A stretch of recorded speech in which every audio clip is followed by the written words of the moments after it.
entrepreneur, State Farm agent, and your good neighbor, Jose Rivera, who opened up his own State Farm office in Jamaica, Queens, helps his community day in and day out.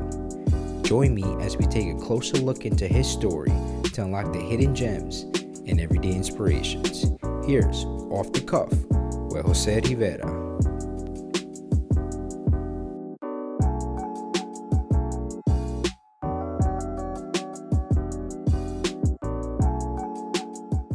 Do this amazing thing where, as a State Farm agent, right, and as an entrepreneur and as a business owner, you give back to your community in so many different ways. Tell me a little bit more about additional ways that you give back to your community. Well, just trying to offer that opportunity to potentially be an entrepreneur to somebody else, to me is the number one biggest thing. So when I hire somebody, I say, hey, listen, this is the path for you to become an entrepreneur. If you do not want to do that, I want that decision to be from you. Yeah. I don't want the decision to be from me. I'm giving you all the tools, like the tools were available to me, to be successful, to be an entrepreneur. It doesn't have to be with State Farm, it doesn't have to be with insurance. You might say, hey, I want to open up a barbershop.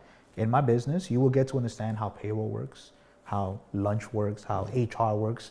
Because when you're a small business owner, you're everything.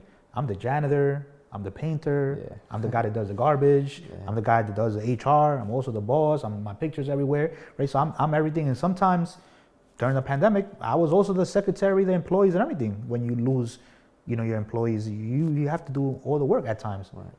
But I tell my employees, if you want to become an entrepreneur, I will give you all the tools. If you don't, that's fine. But I want the decision to be from you. I don't want to block that. I don't want you to say 10 years from now, damn, I could have had potentially learned from here or taken some next steps, but I was kind of forced to stay here. And that's one of the biggest ways. And just whether it's pizza for little kids, something that might cost us $100, $150. My mom's school, I don't know, I did it for the nurses as well during the pandemic, but during my mom's school before they shut down, all the kids and we had done it before. The reason it was important was because in the fall semester, all the kids that had perfect attendance, I sponsored a pizza party for them. Wow. So the kids were excited. The following semester, there's more kids with perfect attendance because they want to attend the State Farm sponsored pizza party. Look at that. It's something so small, something so silly, cost me maybe $200 total, but kids were excited just to get free pizza one day for attending school like 75 days straight without being absent. So just giving back what might be small to me was a huge thing to these kids, and we saw the numbers increase just by thanking them or celebrating that, hey, you were the ones that got picked to come to the party because you didn't miss a day of school. Wow, look at that. And I mean, in addition to you giving pizza, you also literally had care packages for people as well. You delivered care package through the pandemic, hand sanitizers, wipes, all that. And I'm just like, the neighborhood hero. Tell me a little bit more about just that whole journey. So the craziest part is that it all started when people got the stimulus check, right? When people got the stimulus check, I got a stimulus check. And some people was like, well, how the hell can you get a stimulus check if you're a business owner, blah, blah, blah? Well, because I had not done my 2019 taxes yet. It went based off your 2018 AGI, which is adjusted gross income. I learned all these terms, online and on my own, right? Sure. Just like I didn't know the word pandemic before or entanglements like we've learned this year. This has been words that we have learned this year. And I learned that, well, based on 2018, and that was the first year that I had semi-open for 2 months and all that stuff, the AGI goes based off your expenses and your gross and the difference.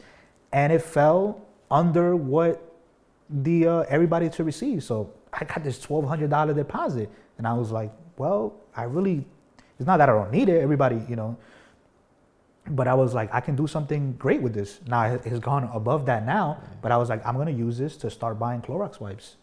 and just give it away to people for free. And I would just post pictures online, and there's probably tons of messages that I haven't responded to, and I'm sorry. I will get back to them. I have literally multiple DMs on Twitter and Instagram mostly of people saying, hey, if you have, some extra, I would love some. And the most that I did was actually on my birthday, because I had a large shipment that came in. My birthday's on May 7th. New York is in the middle of the pandemic, getting hit hard. Sure. Hundreds of people dying a day. And I'm like, I can't celebrate my birthday. To me, giving back was the best way. So I literally just got some bags with my information on the outside, threw a Clorox wipes in there, mask, hand sanitizer, whatever I was able to get my hand on. Lysol spray, for some reason, was very hard, and it still is to this day. Very. And whatever I'm able to get my hands on, I would just, like I said in the beginning, I was using the money that I got that I wasn't even expecting. Yeah. It's gone far above that now, but to me, if I have the opportunity to give back to people, like I said before, what may be small to me is huge for other people, including people that have said, hey, my parent, my sister got, COVID, and we need these supplies, and they didn't want to step outside because they may have been infected. And I'm like, stay there. I will drop it off to you. Whether it was in Brooklyn, whether it was in Yonkers, there was days that I was going to multiple boroughs. Wow. And it's a little bit of gas money, tolls. We'll worry about that later on, Yeah, that's amazing, man. And the act of kindness goes so far. And I can only imagine the feel-good feeling to keep you going. Community for you is such an amazing thing, and through this conversation we see that, but also becoming a small business owner, right, and owning your own State Farm office. Insurance is something we often don't even think about. When I'm thinking about insurance, I'm not knowing much of the benefits there, right? What are some of the benefits that you wish people knew about insurance that has helped you think about it very differently? Something that has affected many students from your own school, Albany, is renter's insurance. Right. Renter's insurance, less than $20 a day, less than a hookah refill, is very cheap, very affordable. You don't own the property, right? So a lot of times you present it to people and say, well, I don't own this, so why would I buy this? I live with my parents or whatever it is. And renter's insurance is literally for people that are renting. Multiple. I've seen it happen in Binghamton, but I've specifically seen it in Albany, being connected to Albany a lot. I've seen it happen in Albany a lot. Students having fires off campus. Simple $12, $13 a month could have gotten you a place to stay, could have replaced all of your personal property. So that's just one of the things. Life insurance is a big thing in our family, in our culture, in our communities. It's not really something that is spoken about. Why would I pay for this that I'm not seeing anything for it?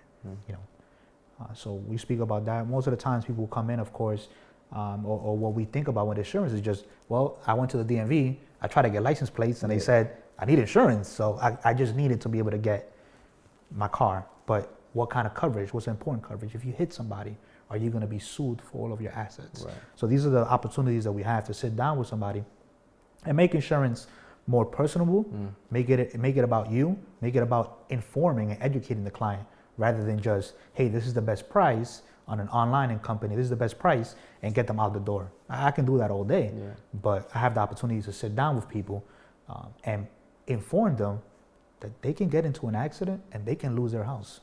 Oh. Yeah, and thank you for sharing that, because there's so many things there and so many insurances, different policies that you can really look into. And seeing all the clients come into your office, your office is probably the one that people recognize the most because you decorate a lot, right? Every season, decorating and having all these memorable things to really showcase the excitement that you want to bring people that feel welcome.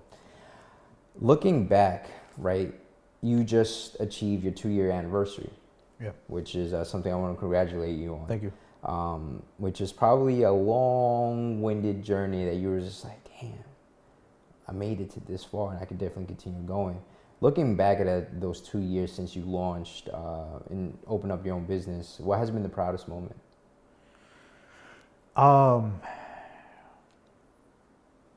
What has been the proudest moment? In the beginning, just the grand opening. Just having my parents there when I'm cutting the ribbon. Initially was, to me, an amazing thing. It was an amazing feeling having them there, seeing tears in their eyes. Yeah. But, right, you see businesses struggle in the beginning, and it is tough. I'm not going to say that it's easy. It's tough financially.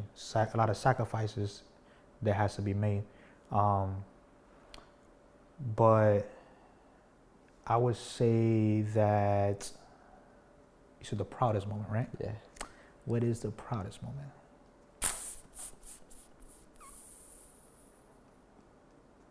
Tough question, which I don't have the answer to right now.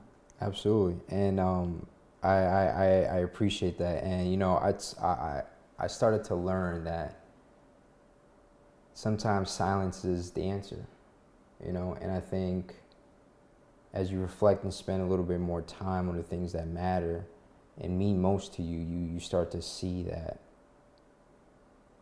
every day is probably a proud moment, and it's amazing to see the success that you've have accomplished, because your parents seeing you, tears in your eyes, it could first generation and, EOP and many of these successes, it's a phenomenal thing to showcase. So I admire that from afar. So for you, as just continuing to push the business forward, the pandemic was tough for every business owner. Through many of the people that I know, and through, myself, who's conducting a show that, I've turned into a business to be able to showcase people's stories and to learn more about their stories. For you, someone who's a small business owner through the pandemic, tell me about that experience, even going through the pandemic. How were you able to keep your head above water? So the crazy part is that I had 3 employees, and I ended up losing all 3 of them in the beginning of that pandemic. One moved back home to Florida. One was stuck in DR when they shut the borders down due to the pandemic. And another one had some family situation to take care of. So I went from having 3 employees to none. Now, it was, extremely tough having to take care of the clients and still trying to generate new business, right? While people are struggling financially, right? Because I'm depending on people to purchase a product from me. Yeah. When they're struggling themselves, or they're struggling to make payments. Thankfully, we put in some help there to assist the clients and all that. Not my office, but the company, right. Overall. But just thinking we've come so far. We went through something like this as a world in the 1920s or in the early 1920s. We went through something like this 100 years ago. We went through something like this 100 years ago, and we survived it. Yeah. We're gonna crush this thing. We have to. Right. We have no option. Absolutely. I'm like, we have to. There's no option.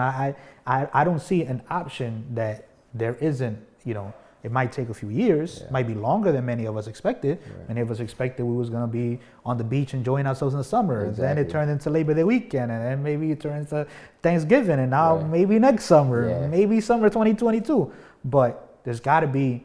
You got to keep hope alive. Absolutely. So I was like, you know what? Whether that means that I got to close my doors, it means I got to work remote, whatever it is. Thankfully, I'm in an industry that people are always going to need insurance. State Farm has survived, wars and the Great Depression and all those things being around for almost 100 years. I'm like, if they survived all of that, we're going to be able to survive this in 2020, including my office. So whether it was working remote, working from my house, having the doors closed, and having the doors closed gave me the opportunity to step out the office to be able to give the supplies that I had to people in the little care packages. So just giving hope to people, and then seeing so many people sometimes say like, "Oh, I'm proud of you," or "Thank you." It's like, oh, I have no option but to succeed, because all of these people depend on me, or I inspire some people. I hope. Right. I mean, I could definitely assure you that, I'm being inspired right now. So if there's one thing, that the audience today, gets from you or from your lifetime, what's one thing you want people to remember you by? Remember me by. Yeah, just I would say one thing that I want people to remember me by is just being able to put a smile on people's face. Whether it's in the office and being able to save them money, right? Whether it's me DJing and playing their favorite song, whether it's me just being there for them, as I've mentioned many times that I have, or just, being able to crack a joke and make them laugh. Just being able to put a smile on people's face and sometimes forget about all the difficult things that you're going through for that small moment that you're interacting with me. That's amazing. And look at that, man. Well, thank you for sharing that. In regards to your journey as entrepreneur, because that's one of the things I want to focus on and highlight, and as we conduct and conclude our conversation today, entrepreneur is something that for many of us don't really think about, right? What advice would you share to the people who have aspirations of becoming an entrepreneur? It's definitely to have it, to have it. I mean, it sounds pretty simple, but definitely to have it planned out and thought out.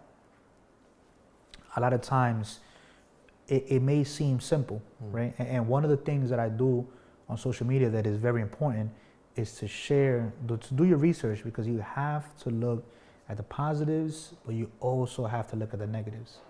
On Twitter, I share the negatives all the time.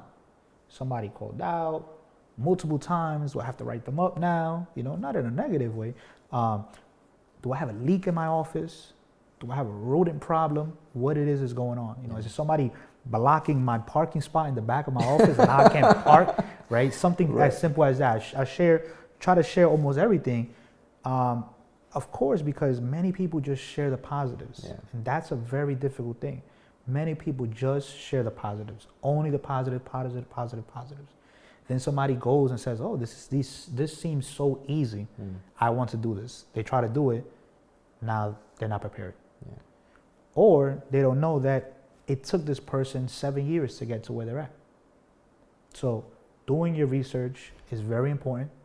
Looking at the positives, looking at the negatives, and do the positives outweigh the negatives?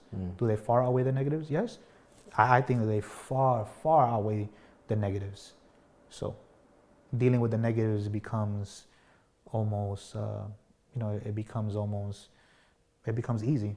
For every one negative, there's 5 positives. So. Well, Jose, we talked about a lot. I really appreciate you sharing. And before we take off on this last question here, I wanted to learn a little bit more of how can people get in touch with you and what's the best way to support you? My website is very simple. I try to make it extremely simple. It's agenthose.com. It's super simple. But via social media, I would say is the best way. People ask me, sometimes DMs, I get DMs from random people. And I just take a few minutes. Because I mentioned before, if I could take a few minutes to assist somebody, that can help them, that can advance them a few days or weeks or even hours, that I don't mind sacrificing some of my time. So people hit me up all the time asking me random questions about my experience, of how it's been of being a business owner or a State Farm agent, and I share with them whatever it is that I can. But I would say probably through social media. Might take some time for me to respond sometimes, I'm sorry. But I would say through social media. Clearly, visiting my office is the best way.